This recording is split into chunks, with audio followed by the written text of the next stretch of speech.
দর্শক, Walton smart fridge presents TVS ইনসাইটে আপনাদের স্বাগত জানাচ্ছি। আমি রিয়াদ হোসেন।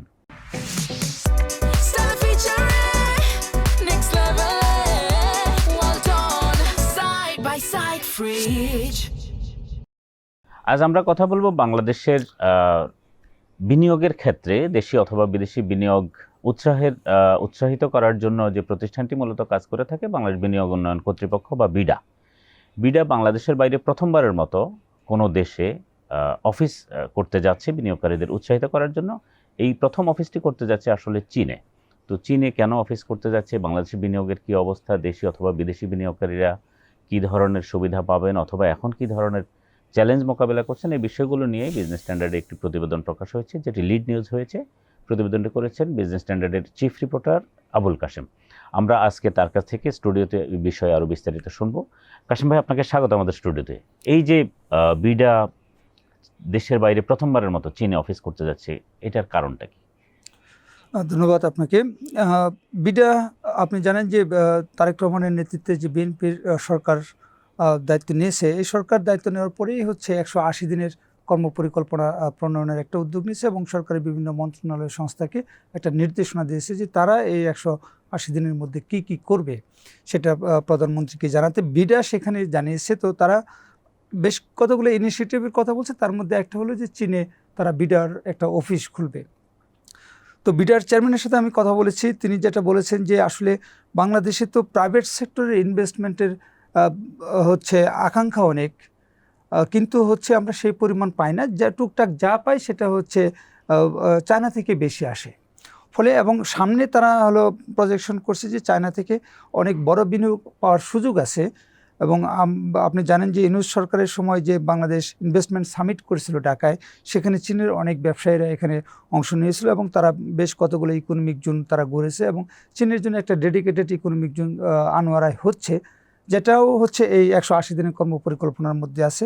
ফলে তারা হচ্ছে চীনের ইনভেস্টরদের হচ্ছে উৎসাহিত করা একটা বিষয়। আরেকটা হলো যে তাদের যেসব কোয়ারি থাকে সেই কোয়ারিগুলির হচ্ছে অ্যান্সার দেওয়া, যে বাংলাদেশে বিনিয়োগের ক্ষেত্রে তাদের যেসব প্রশ্ন থাকে সেগুলোর অ্যান্সার দেয় এবং তারা যাতে স্মুথলি সার্ভিস পায়, সেই জিনিসটা এনশিওর করার জন্য সেখানে একটা অফিস খুলতেছে। এবং বিডা চেয়ারম্যান আমাকে যেটা বলছেন যে চীনে যে অফিসটা খোলা হবে সেখানে চাইনিজ নাগরিকদেরকেই নিয়োগ দেওয়া হবে, ফলে তাদের সাথে কমিউনিকেশনটা অনেক সহজ হবে এবং ওখানে যদি যেসব বিনিয়োগকারীরা আসবেন তারা যদি বাংলাদেশে ইনভেস্ট করতে চায়, তাদের যে ইনভেস্টমেন্ট বাংলাদেশে করার ক্ষেত্রে যেসব প্রসিডিউর আছে সেটা ওই অফিস ঢাকা অফিসকে হচ্ছে তারা তাদের রিকোয়ারমেন্ট পাঠাবে এবং এখান থেকে দ্রুত সলভ করবে, এরকম একটা ইনিশিয়েটিভ।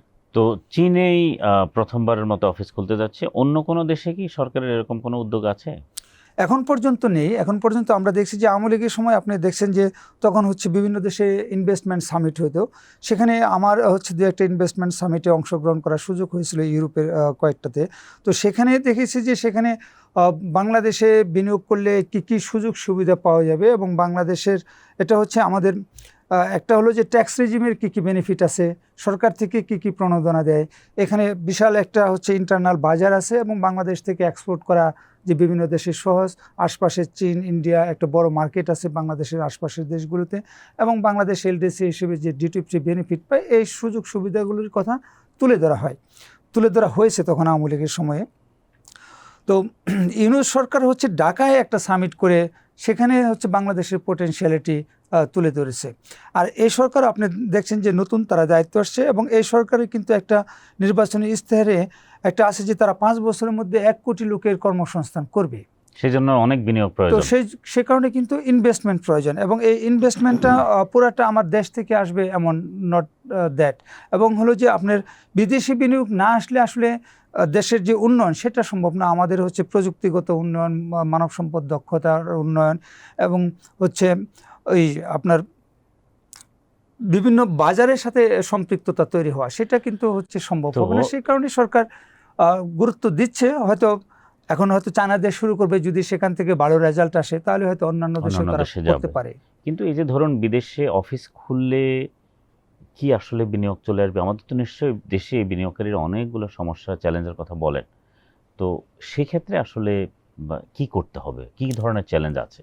আমি এটা নিয়ে ব্যবসায়ীদের সাথে কথা বলছিলাম যারা বিশেষ করে হচ্ছে চায়নার সাথে ব্যবসা করে। এবং বিডের চেয়ারম্যানকেও আমি প্রশ্ন করছিলাম যে আপনাদের কোনো স্টাডি আছে কিনা যে চীনে যদি আমরা একটা অফিস খুলি সেখান থেকে ইনভেস্টমেন্ট কী পরিমাণ বাড়তে পারে। তো তাদের এই ধরনের কোনো হিসাব নেই, কিন্তু তারা যেটা মনে করছেন যে ওখানে অফিস খুলে চাইনিজ ইনভেস্টরদের বাংলাদেশ ব্যাপারে তাদের হচ্ছে সচেতনতা বৃদ্ধি করা যাবে। এটা হলো একটা বিষয়। আপনি যদি দেখেন যে চীন, জাপান সহ ইউরোপ এবং এশিয়ার অনেক দেশ কিন্তু বিভিন্ন দেশে প্রচুর পরিমাণ বিনিয়োগ করছে। আমরা যদি ভিয়েতনামে দেখি, কম্বোডিয়াতে দেখি, সেখানে চাইনিজ ইনভেস্টররা একদম জাপায়ে পরে বিনিয়োগ করতেছে এবং হলো জাপানিজ ইনভেস্টররাও। কিন্তু বাংলাদেশে লেবার সস্তা, তারপরেও বিনিয়োগ আসছে না। তো আসছে না কী কারণ সেটা তো সবাই জানে, কিন্তু সরকারও জানে, ব্যবসায়ীরাও জানে, বিদেশি ইনভেস্টররাও জানে যে এখানে আইন শৃঙ্খলার যেমন হচ্ছে দুর্বলতা আছে, আইন শৃঙ্খলা পরিস্থিতির, এখানে অবকাঠামো উন্নয়ন নাই, গ্যাস বিদ্যুৎ নাই। অলরেডি যেসব বিনিয়োগ হয়ে আছে তারা হচ্ছে গ্যাস কানেকশন পাচ্ছে না। যেমন জামালপুরে সরকার একটা ইকোনমিক জোন করেছে, সেখানে 5টা ইন্ডাস্ট্রি হয়েছে, তার মধ্যে হচ্ছে 2022 সাল থেকে গ্যাস সংযোগ পাচ্ছে না। এরকম ইন্ডাস্ট্রি তারা বসে আছে, ইনভেস্ট করে তারা হচ্ছে চালু করতে পারতেছে না। তো যদি এই ইন্টারনাল আমাদের বিনিয়োগের ক্ষেত্রে যে প্রবলেমগুলি, আমাদের দেশের ব্যবসায়ীরা যে প্রবলেমগুলি ফেস করতেছে, এইগুলি যদি সলভ না করা যায়, দেশের বিনিয়োগ আসলে কাঙ্ক্ষিত মাত্রায় হবে না এবং বিদেশি বিনিয়োগ তো আসবেই না। এবং আপনার লজিস্টিক্সের একটা জায়গা আছে, আমাদের কাস্টমসের অন্যান্য দেশের কাস্টমসের তুলনায় আমাদের দেশের কাস্টমস অথবা পোর্টের যে সক্ষমতা অথবা যেই দক্ষতা, সেটাতে বাংলাদেশ পিছিয়ে আছে। কাস্টমস, ভ্যাট, ট্যাক্স নিয়ে অনেক কথা, এই বিষয়টা আসলে। হ্যাঁ, এটা হলো যে আমি হচ্ছে বাংলাদেশ চায়না চেম্বারের সাবেক এক মহাসচিব আলামা মৃদা, আমি ওনার সাথে কথা বলছিলাম। উনি যেটা বলছিলেন যে চাইনিজ ইনভেস্টররা হচ্ছে মোটা দাগে হলো 3টা বিষয় কনসার্ন। একটা হচ্ছে যে বাংলাদেশের যে আইন শৃঙ্খলা পরিস্থিতি, এটার হচ্ছে দৃশ্যমান উন্নয়ন তারা দেখতে চায়। শুধু হলো স্ট্যাটিস্টিক্স দেওয়া যে হ্যাঁ এখন তো খুন খারাপি কমে গেছে, এরকম না। এটা হলো যে দৃশ্যমান একটা ইমপ্রুভমেন্ট হতে হবে। দ্বিতীয়ত হলো আপনি যেটা বলছিলেন যে আমাদের প্রতি বছর বাজেট আসে, প্রতি বছরে বাজেটে যে কাস্টমস ডিউটি হেরফের হয়, ব্যাট হেরফের হয়, ট্যাক্স হেরফের হয়, এআইটি হেরফের হয়ে যায়। তো বিদেশি বিনিয়োগকারী এবং চাইনিজ বিনিয়োগকারীরা এই জায়গায় হলো একটা স্থিতিশীলতা তারা প্রত্যাশা করে যে প্রতি বছর হচ্ছে চেঞ্জ হবে এবং তারা প্রেডিক্ট করতে পারে না যে আমি আজকে এই বছর বিনিয়োগ করলাম, সামনের বছর যে দেখা গেলো আমার উপরে এমন একটা বার্ডেন চলে আসলো, আমার বিনিয়োগ আসলে ভায়াবল হবে না। তারা চাচ্ছে একটা স্থিতিশীল ট্যাক্স রিজিম, যে অন্তত আগামী 5 বছর বা 10 বছর এই সিচুয়েশনটা থাকবে, এরকম একটা ধারণা পাওয়া। আরেকটা যেটা হচ্ছে আমাদের ব্যাংকিং সেক্টরে দীর্ঘদিন ধরে একটা প্রবলেম ছিল, এটা অবশ্য আমাদের ডলার ক্রাইসিসের জন্য একটা বড় কারণ, যে তারা হলো তাদের প্রফিট এবং হচ্ছে ক্যাপিটাল ইনভেস্টমেন্ট তারা হলো রিপাট্রিয়েশন করতে পারছিল না।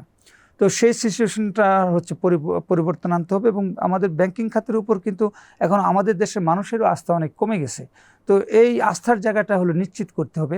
মোটা থেকে তারা এই 3টার কথা বলছে। আর যদি আপনার হচ্ছে এখানে যদি গার্মেন্টস সেক্টরে ইনভেস্ট করে কেউ যে সেলাই করে, কাটিং করে, তার হয়তো গ্যাস লাগবে না, কিন্তু আদার সেক্টরে ইনভেস্ট করতে গেলে তার হচ্ছে গ্যাস সংযোগটা লাগবে, এটা একটা। এবং বাংলাদেশে যেসব চাইনিজ ইনভেস্টমেন্ট আসছে তা আপনি জানেন খুব ভালো করে যে তার প্রায় 80-85% আসছে আরএমজি এবং টেক্সটাইল সেক্টরে। অথচ এখানে আমাদের কিন্তু এক্সপার্টিসের ঘাটতি নেই, এখানে আমাদের এফডিআইয়ের কোনো প্রয়োজন নাই।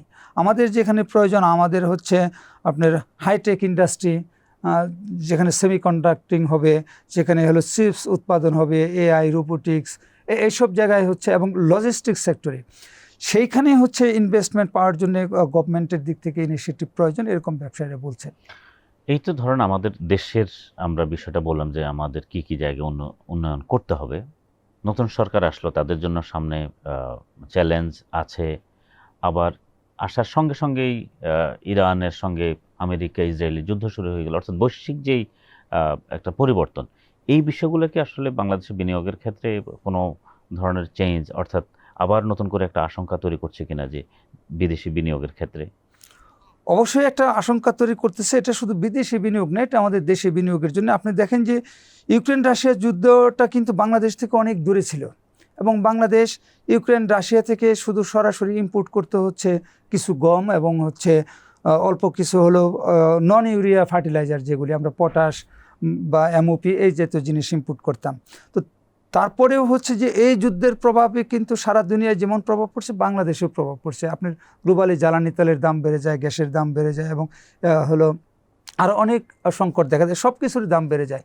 ফলে ইম্পোর্ট করতে যেয়ে আমাদের রিজার্ভ সংকট, ব্যাঙ্কগুলি হচ্ছে মোটামুটি এক ধরনের কলাপস করার মতন অবস্থা। ইনফ্লেশন প্রায় 14% উঠে গেছিলো, যেটা এখনও প্রায় 10%-এর কাছাকাছি। আমরা সেখান থেকে ফিরে আসতে পারি না, এবং এ সময় কিন্তু আমাদের দেশেও দেশি এবং বিদেশি ইনভেস্টমেন্ট কিন্তু কার্যত হয়নি। তো এখন ঘরের কাছে যুদ্ধ, এবং এটার ইম্প্যাক্ট আরও বেশি, কারণ এখান থেকে হচ্ছে সারা বিশ্বের প্রায় 20%-এর বেশি তেল হচ্ছে এখান থেকে এক্সপোর্ট হয়, এবং আমরাও এখন তেল আমদানিতে হিমশিম খাচ্ছি। এবং আপনি জানেন যে যুদ্ধের আগে বাংলাদেশ হচ্ছে ওয়ার্ল্ড মার্কেট থেকে যে পরিশোধিত জ্বালানি তেল ইম্পোর্ট করতো, সেটা হলো $86 ইম্পোর্ট করতো, এখন সেটা $156 ইম্পোর্ট করতে হচ্ছে। ফলে সরকারকে বাধ্য হয়ে এই তেল গ্যাসের দাম হয় বাড়াইতে হবে, বিদ্যুতের দাম, না হলে অনেক বেশি ভর্তুকি দিতে হবে। কিন্তু সেই ভর্তুকির টাকাটা আসবে কোথায়?